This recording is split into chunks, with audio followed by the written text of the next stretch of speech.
de la primera, que es Éfeso, porque ellos, ¿se acuerdan qué pasó con ellos?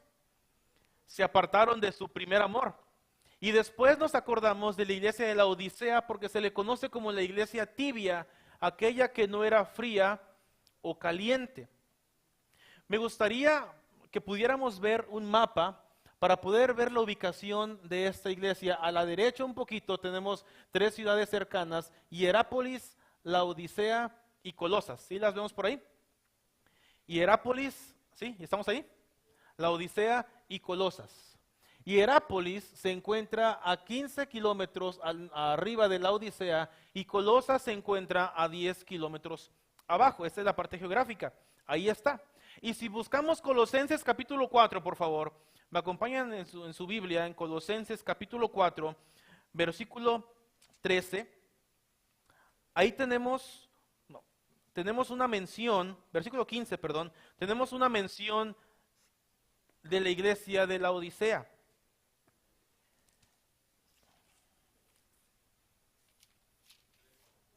Colosenses capítulo 4, versículo,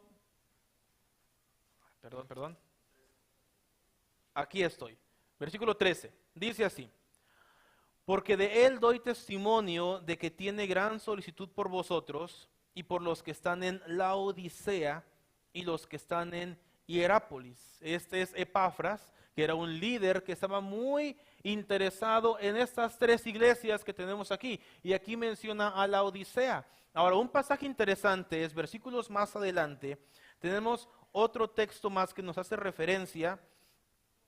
En el versículo, permítanme, lo que pasa es que tuve una situación con el iPad por la luz y todo eso.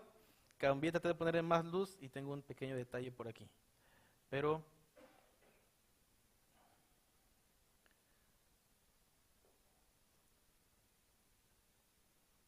aquí estamos. Versículo 16 ahora. Colosenses 4:16 dice: cuando esta carta haya sido leída entre vosotros, haced que también se lea en la iglesia de los laodicenses, y que la de la Odisea la leáis también vosotros. O sea que la carta que Pablo envía a Colosenses quiere que se lea también en la iglesia que está a 10 kilómetros arriba, en la iglesia de la Odisea. Y también dice a los laodicenses que envíen su carta para que los de Colosas también la lean. O sea que así como existe Filipenses, Colosenses, existía una carta a la Odisea. Ahora, Dios, en su infinito conocimiento de todas las cosas, no quiso que estuviera aquí en nuestra Sagrada Escritura, pero existía una carta a la Odisea. Eso es lo que estaba ocurriendo en ese momento. Ahora, esta es la parte geográfica. Vamos a ver también otros temas en cuanto al contexto. La iglesia en la Odisea, esta ciudad de la Odisea era una ciudad muy rica. Era muy rica. La Odisea era conocida por crear seda negra. La vendían a muy alto precio. Era conocida también porque tenía una escuela de oftalmología en donde ellos enviaban medicamento para los ojos a toda la parte del mundo conocido. Eran muy conocidos por esto ellos, y también tenían un problema muy importante. Eran ricos, tenían una escuela de medicina muy famosa, pero había un problema muy severo y era la ausencia de agua. Alrededor de la Odisea, para arriba en Hierápolis, 15 kilómetros al norte, era conocida porque habían aguas termales. Las aguas calientes. ¿Alguien ha ido a aguas termales? ¿Se ha dado un baño en aguas medicinales termales? Bueno, era conocido Hierápolis por eso, por las aguas calientes, termales. Y Colosas era conocida por las aguas frescas. De manera que en estos tiempos no tenía agua la Odisea, así que el Imperio Romano hacía tuberías de terracota. Y entonces las aguas frescas de Colosas, cuando eran llevadas por tubería a la Odisea, por el calor del sol, llegaban, número uno, contaminadas, y número dos, tibias. Ya no llegaban frescas por los 10 kilómetros que tenía que correr hasta llegar ahí. Y si enviaban agua de Hierápolis a la Odisea, pues era agua caliente. Ese era el problema que tenía la ciudad de la Odisea. No había agua en esa región. Así que era un problema el tema del agua. Y con eso en mente, ahora quiero que estudiemos esta carta a la Odisea, conociendo ese contexto histórico o político o cultural de ellos. Y quisiera que vayamos a la proposición de este mensaje. ¿Qué es lo que quiero que aprendamos en este mensaje? Que debemos luchar contra la autosuficiencia al mirar al Cristo resucitado y confiar plenamente en Él para obtener todo lo que podamos necesitar en esta vida. Lo voy a leer una vez más. Debemos luchar contra la autosuficiencia al mirar al Cristo resucitado y confiar plenamente en Él para obtener todo lo que podamos necesitar en esta vida. Vamos a ver una vez más Apocalipsis capítulo 3, versículo 14. Y comenzamos a ver quién es el autor de esta carta. Y escribe el ángel de la iglesia en la Odisea. He aquí, número 1, el amén. Número 2, el testigo fiel y verdadero. Número 3, el principio de la creación de Dios. Dice esto. Él mismo, Jesús mismo declara ser el mismo Dios. Jehová, el Dios del Antiguo Testamento, dice ser el Dios de verdad, y Jesús mismo dice ser el amén, dice ser la verdad, o sea, el completamente digno de confianza. Jesús dice en Juan 14:6, yo soy el camino, yo soy la verdad, digno de confianza. Él es la confirmación de todo mensaje que viene del cielo, y no hay nadie más confiable que Jesús. Él es el amén, Él es el testigo fiel y verdadero, y también es el principio de la creación de Dios. Ahora, aquí no nos está diciendo que fue el primero en ser creado. Y vamos a ver Colosenses, para revisar ese tema, capítulo 1. Colosenses capítulo 1, versículo 15. Colosenses capítulo 1, versículo 15. Dice así. Él es la imagen del Dios invisible, el primogénito de toda creación, porque en Él fueron creadas todas las cosas, las que hay en los cielos y las que hay en la tierra, visibles e invisibles, sean tronos, sean dominios, sean principados, sean potestades. Todo fue creado por medio de Él y para Él, y Él es antes de todas las cosas, y todas las cosas en Él subsisten. No nos está diciendo aquí Apocalipsis 3:14 que Cristo es el primero en ser creado, sino que es lo más valioso, el que crea y el que sustenta todas las cosas. Él, el amén verdadero, el testigo fiel, el comprobante que todo es cierto, el principio, el primero, el más importante, el creador y el que sustenta, dice esto. Dice lo siguiente, versículo 15 y versículo 16. Yo conozco tus obras, que ni eres ni frío ni caliente. Ojalá fueses frío o caliente, pero por cuanto eres tibio y no frío ni caliente, te vomitaré de mi boca. Y aquí encontramos la evaluación y el diagnóstico de esta iglesia de la Odisea. ¿Qué está pasando? ¿Cómo es esta iglesia que no tiene agua, que es muy rica, que tienen una escuela muy importante de oftalmología, que tienen la seda negra? ¿Cómo son ellos? ¿Cómo son ellos como iglesia? Y si nos damos cuenta, a diferencia de las demás cartas que hemos estado viendo en los otros domingos, hay algo muy particular aquí, y es que no hay ningún elogio. Si leemos, aquí no le alaba absolutamente nada a los de la Odisea, y eso es muy importante de llamar la atención, porque lo que está diciendo es que la condición de esta iglesia es deplorable completamente.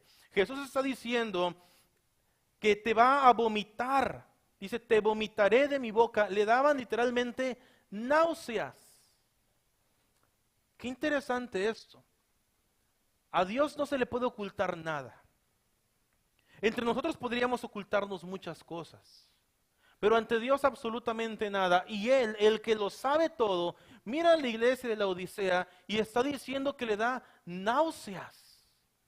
Tan mal estaba la condición de esa iglesia que no le elogia absolutamente nada y encima le dan náuseas la situación de esta iglesia. Pero dice ahí que preferiría que fuesen fríos o calientes, y a veces pudiéramos pensar, a ver, ¿cómo que prefiere que sea frío? O sea, ¿prefiere que esté apartado? ¿Prefiere que esté lejos del camino del Señor? No está implicando particularmente esto. Conoce la situación de la Odisea, nuestro Dios, Jesús, el testigo fiel, el creador de todas las cosas. Conoce lo que están viviendo ellos. Y sabían que ellos no estaban calientes, no ardían por él, pero tampoco eran fríos, tampoco eran refrescantes. Él estaba viendo las propiedades de las dos aguas. El agua fría como una agua fresca y el agua caliente como un agua medicinal, algo que cura. Ellos, o sea, que no curaban, ni alimentaban, ni sustentaban, no saciaban. O sea que ellos eran como la sal que no sala. Los de la Odisea eran como la luz que no alumbra. No daban agua fresca del evangelio a los perdidos, pero tampoco ayudaban a los enfermos espirituales con las aguas calientes. Tibios, dignos de ser vomitados. La iglesia de la Odisea había perdido la esencia de ser iglesia. Ni refrescaban, ni eran medicinales. Ni una ni otra. Perdieron la esencia. Y esta es la evaluación y el diagnóstico de esta iglesia. Sin embargo, los laodicenses tenían su propia autoevaluación. Y el versículo 17, vamos a ver qué es lo que ellos piensan de sí mismos. Ya escuchamos que Cristo piensa de ellos. Ahora, ¿qué piensan ellos de ellos mismos? Versículo 17 dice, porque tú dices, yo soy rico y me he enriquecido y de ninguna cosa tengo necesidad. Y no sabes que tú eres un desventurado, miserable, pobre, ciego y desnudo.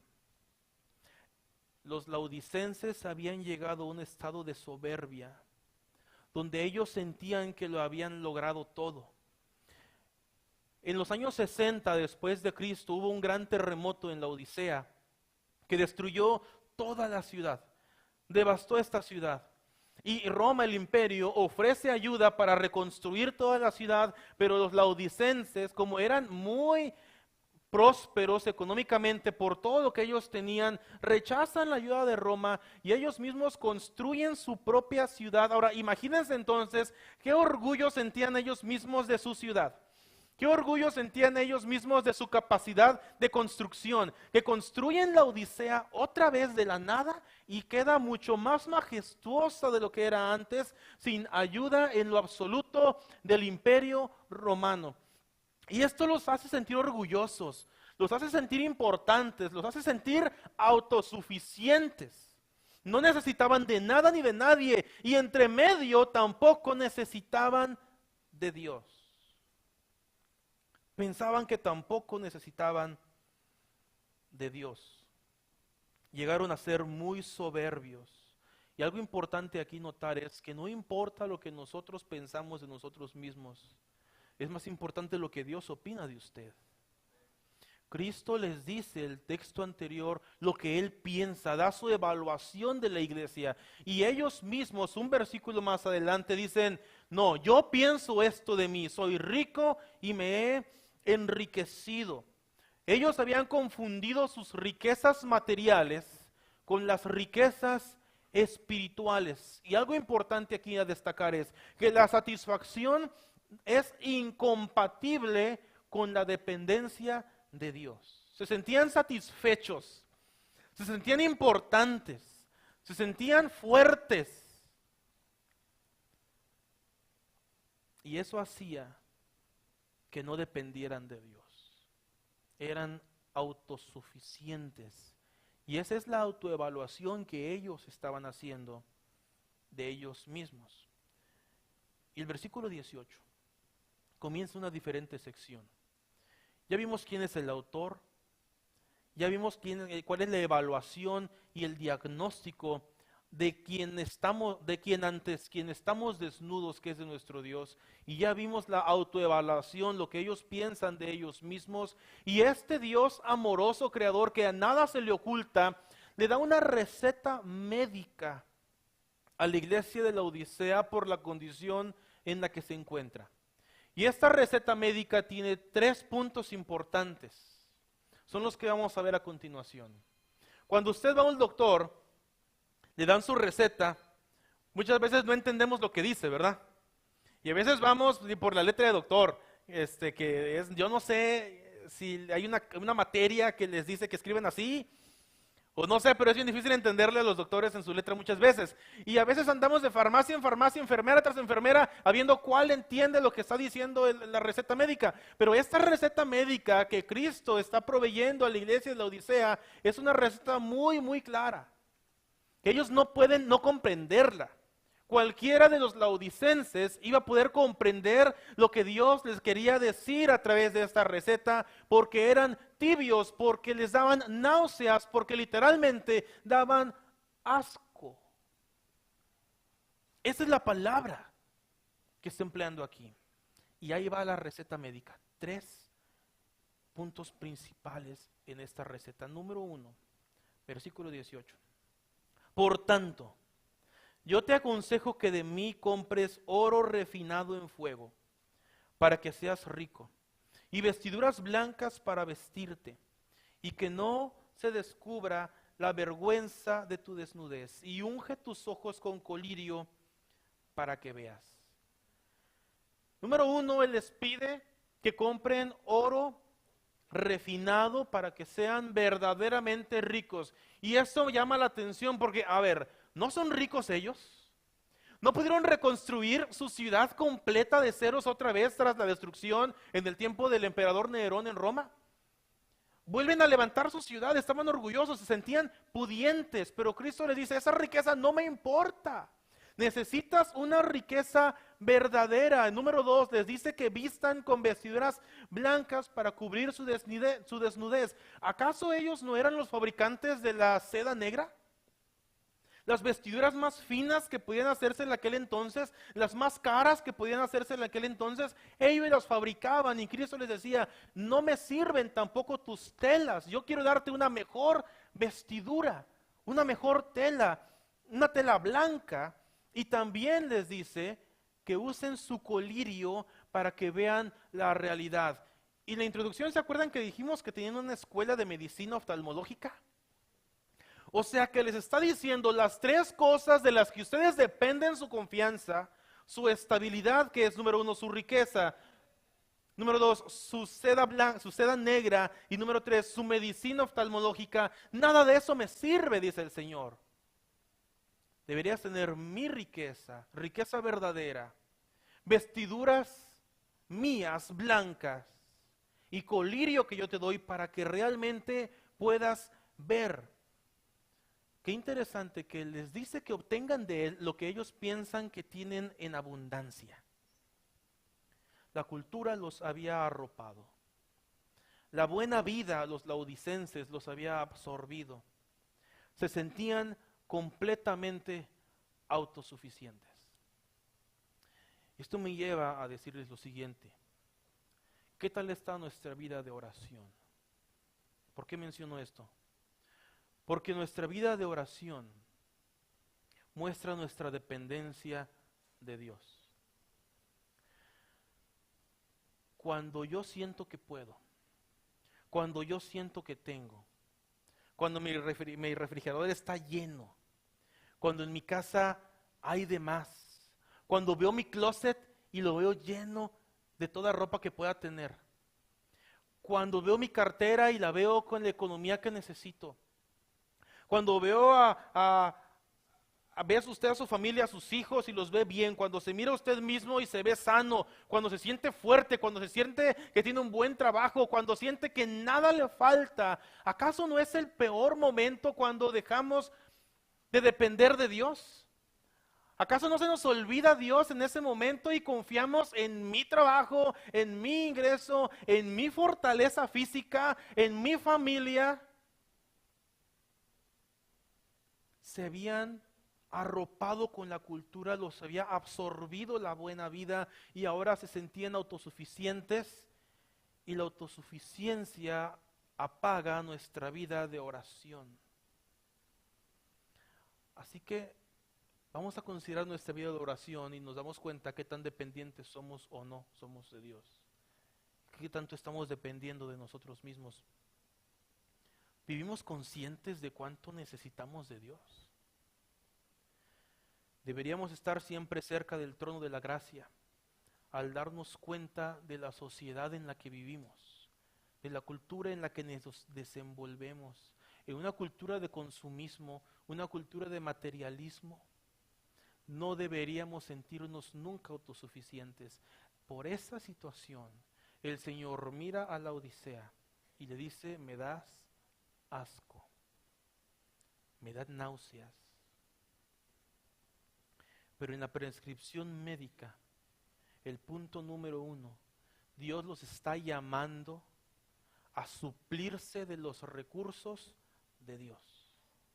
Número 1 en la receta, eso dice: te llamo a que te suplas de mis recursos.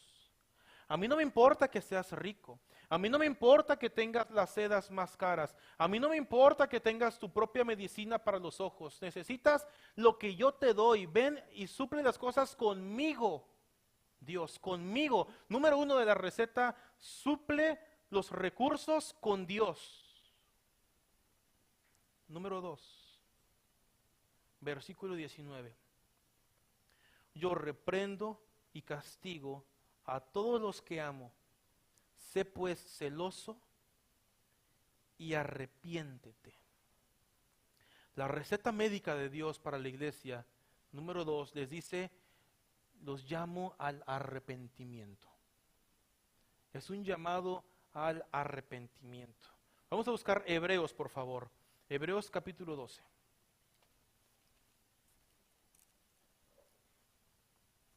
Hebreos capítulo 12.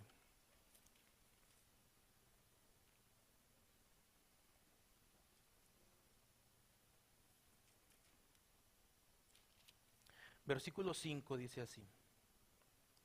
Hebreos 12:5. Y habéis ya olvidado la exhortación que como a hijos Dios dirige, diciendo: Hijo mío, no menosprecies la disciplina del Señor, ni desmayes cuando eres reprendido por Él, porque el Señor al que ama, ¿qué dice? Disciplina y azota a todo el que recibe por hijo. Si soportáis esta disciplina, Dios os trata como a hijos, porque ¿qué hijo es aquel a quien el Padre no disciplina? Pero si se os deja sin disciplina, de la cual todos han sido participantes, entonces sois bastardos y no hijos. Por otra parte, tuvimos a nuestros padres terrenales que nos disciplinaban y los venerábamos. ¿Por qué no obedeceremos mucho mejor al Padre de los Espíritus y viviremos? Y aquellos ciertamente por pocos días nos disciplinaban como a ellos les parecía, pero para lo que nos es provechoso, para que participemos de su santidad. Versículo 11. Es verdad que ninguna disciplina al presente parece ser causa de gozo, sino de tristeza, pero después da fruto apacible de justicia a los que en ella han sido ejercitados. No es posible ser hijos de Dios y no experimentar la disciplina amorosa, pero dolorosa de Dios. Voy a repetir esto. No es posible ser hijos de Dios y no experimentar la disciplina amorosa, pero dolorosa de Dios. Vivimos en una generación donde a nadie le gusta la reprensión. A ninguno de nosotros nos gusta la disciplina. Pregúntenle a sus hijos si les gusta cuando son disciplinados nada más. Pues por supuesto que no. A nadie nos gusta ser disciplinados, a nadie. Al principio, la disciplina es muy dolorosa, pero el Señor lo hace con ciertos fines. Y sabía que para ayudar a la Odisea, número 1, tenían que suplirse de Él. Número 2, tenían que arrepentirse. Pero este versículo dice, Apocalipsis capítulo 3, el versículo en el que estamos, versículo 19, dice: yo reprendo y castigo a todos los que amo. Sé pues, ¿qué dice ahí primero? Celoso. La Odisea no tenía el celo necesario. La tibieza, hermanos, no es una opción. Para Cristo la tibieza es una abominación. Dios no quiere la mitad de tu corazón. Dios no quiere tus cosas. Dios no quiere tus dones. Él te quiere a ti. Es lo que Él quiere. El verdadero arrepentimiento comienza cuando salimos del autoengaño. Y la Odisea se engañaba sola. ¿Qué dijo Cristo acerca de ellos? Son unos desventurados. ¿Y qué decían ellos de ellos mismos? No, yo soy rico, me he enriquecido, tengo todo esto. Era su propia autoevaluación, pero la evaluación de Cristo, que es la que verdaderamente importa, decía que eran personas deplorables, apenas para ser vomitados. Esto era lo que estaba diciendo el Señor, de manera que pregunto, ¿preferimos que el Señor no se meta con nosotros? ¿Preferimos que el Señor no nos discipline? Si Dios quiere hacer algo con nosotros, si Dios quiere librarnos de quien somos nosotros, debemos de aceptar gustosamente esa disciplina amorosa, pero ciertamente dolorosa, de parte de nuestro Dios. Así que esta era el segundo punto de la receta de Dios para la iglesia de la Odisea. Número 3, versículo 20. Y esta es la parte más maravillosa de este texto. He aquí, yo estoy a la puerta y llamo. Si alguno oye mi voz y abre la puerta, entraré a él y cenaré con él y él conmigo. El primer llamado nos llama a suplirnos de los recursos de Dios. El segundo llamado nos llama al arrepentimiento. Pero el tercer llamado, y la parte más hermosa del texto, nos llama a la intimidad con Dios. Si vemos quién es la Odisea, una iglesia tibia, donde no había ningún elogio, donde no había nada bueno que mencionar de ellos. Una iglesia que se sentía autosuficiente, que dependía de sus propios recursos y estaba gustosa en quien era y muy a gusto en cómo estaba. Cristo le dice: no me gusta cómo estás. Aunque te sientes bien, yo te veo muy mal y me da asco cuando te veo, iglesia. Y te dice: no me interesan tus cosas, te quiero a ti, así que búscame a mí, arrepiéntete. Pero no nada más esto, dice aquí: yo estoy a la puerta y llamo. ¿Por qué? Porque el Señor, porque Cristo mismo, Él se siente que está en la puerta. Es la iglesia del Señor, la Odisea, ¿verdad? Pero el Cristo mismo, Él no se siente en la iglesia, se siente fuera de la iglesia. Pero si hoy nos fuéramos a estos años en el primer siglo y le preguntáramos a los laodicenses: oigan, ¿ustedes qué piensan? ¿Cristo está en medio suyo o qué creen que hubieran dicho? Claro que sí, mira mi prosperidad. Mira qué bien me va. ¿Cómo que Cristo no está aquí? Habían confundido las riquezas materiales con las riquezas espirituales. Ellos habían pensado que el haber progresado, el haber crecido, el tener su condición social era única y exclusivamente la bendición de Dios. Pero Cristo decía: no es cierto, me tienes allá afuera. Allá estoy. No estoy adentro de la iglesia. Cristo está hablándole a la iglesia: yo estoy a la puerta y llamo. Cristo no se fue huyendo cuando la iglesia estaba en esta condición deplorable. Era para vomitar esta iglesia.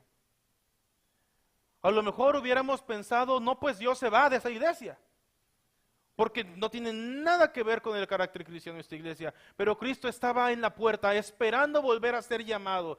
E inclusive Él llama primero. Dice, yo estoy a la puerta y yo llamo. Imagínense entonces a Jesús en la puerta tocando, hey, aquí estoy, no se olviden de mí. Yo soy quien los salvó, quien los regeneró, quien los libró, quien los compró con su sangre preciosa. Yo soy Cristo, yo soy Jesús. No me tengan allá afuera, invítenme a entrar, quiero estar en medio de ustedes. Aunque es una iglesia para dar asco, Cristo estaba allá afuera llamando a la iglesia, gritándoles, implorándoles, rogándoles, porque Él quiere volver a entrar. Yo estoy a la puerta y llamo. Ahí está Cristo. Cristo se sentía excluido. Cristo se sentía distanciado. Cristo se sentía echado de la iglesia por la conducta de la iglesia. Sin embargo, no se va. Dice, déjame entrar. ¿Por qué lo hace? Porque Cristo quiere comunión con su iglesia. Porque por más deplorable que esté la condición, Cristo quiere comunión con su iglesia. Hoy en día estamos tan entretenidos en tantas cosas, e inclusive asuntos de la misma iglesia. Esto es como cuando estamos en un restaurante y estoy yo con mi esposa sentados, estamos ahí a centímetros uno del otro. Yo estoy con mi teléfono y ella está con su teléfono. Estamos cerca, pero estamos a kilómetros de distancia probablemente, ¿verdad? Estoy ahí con ella, la invité a cenar, estamos cenando bien rico, pero yo puedo estar tan lejos aunque esté tan cerca.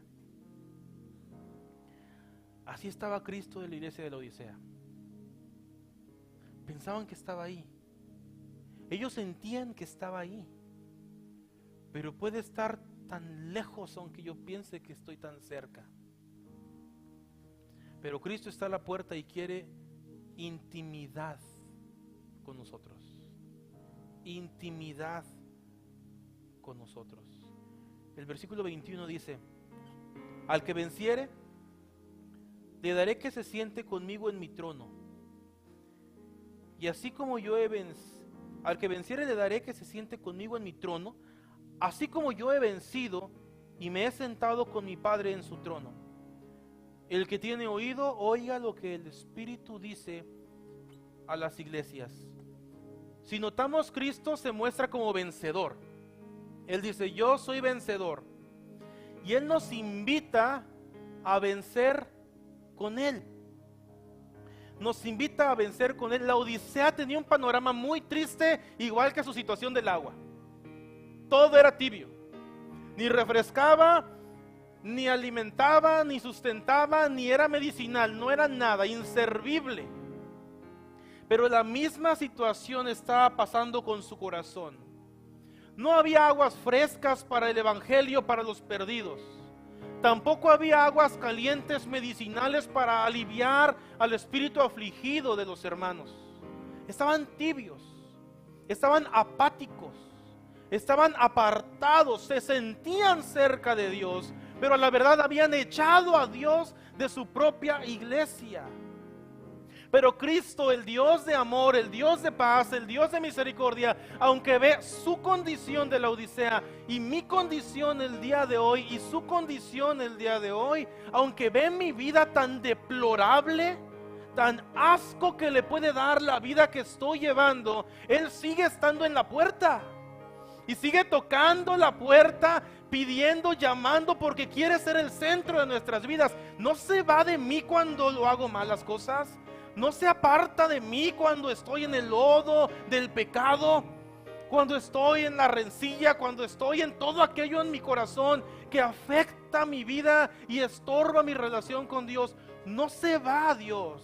Está tocando, está llamando, está gritando porque quiere intimidad conmigo. Quiere intimidad con usted. Y Él dice, Cristo dice al final, yo ya vencí, pero te invito a que venzas conmigo. ¿Cuándo es eso? Esta iglesia parecía una iglesia desahuciada, sin remedio, que daba asco ante los ojos de Dios. Pero a esa iglesia le dice, mira, te invito a que venzas. Pero si de algo va a ayudarte para que venzas, soy yo. Y le da una receta médica y le da 3 cosas. Tienes, número 1, que suplirte de mis recursos. No confíes en tus recursos, confía en los míos. Número 2, necesitas arrepentirte. Y número 3, necesitas una intimidad conmigo. Yo no sé cómo es la condición de cada uno de los que estamos aquí. Yo no sé si nuestro corazón es como la Odisea, si nos hemos autoengañado, si nos hemos confiado porque podemos, porque sabemos. Pero Cristo está a la puerta, está llamando. Generalmente se ha usado este pasaje para la evangelización, pero este contexto está usando este pasaje para los hijos de Dios que se han enfriado, en el sentido espiritual, pero ante este texto han estado tibios, apáticos, que no quieren nada con el Señor y que han sacado al Señor de sus vidas. Y el Señor dice, aquí estoy yo, tocando a la puerta, queriendo intimidad contigo. Digámosle a Cristo que le necesitamos el día de hoy. Vamos a orar. Dios,